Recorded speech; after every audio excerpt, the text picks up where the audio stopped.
উজা উজা কয়টা করেছেন? উজা কয়টা দাদা তুই রে খালি দুটা?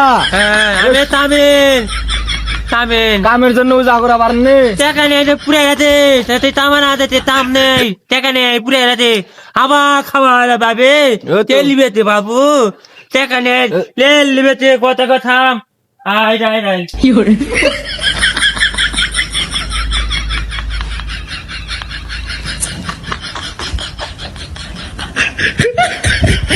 আয় আয় আয় আয় আয় আরে আর এক মিনিট লে বেশি টাকা দে 200 এক মিনিট একশো পাইবে কেজি কেজি কত কেজি? আমরা পুরে রাতে টাকা নেই পুরে রাতে পাইবে যাই তো, হ্যাঁ এই যে টাকা ছাড়া কোনো দাম নাই। পুরে বাংলাতে থাকাতে পারে না বেশি টাকা দে বাবু হারাত পাতা থাকাত হারাত পাতা এই রে কয় টাকা কয় টাকা কে জান কয় টাকা কেজি? কয় টাকা? 200 200 টাকা ওরে কেজি। বাবা রো 200 টাকা। তোর বড় দিলে হ্যাঁ খাতা পাইবো এই তো। আর আসবে না আর পুরে ভাত খাইবে না আর আসবে না এটি এটি এটি 200 টাকা কেজি। 200 আসবে না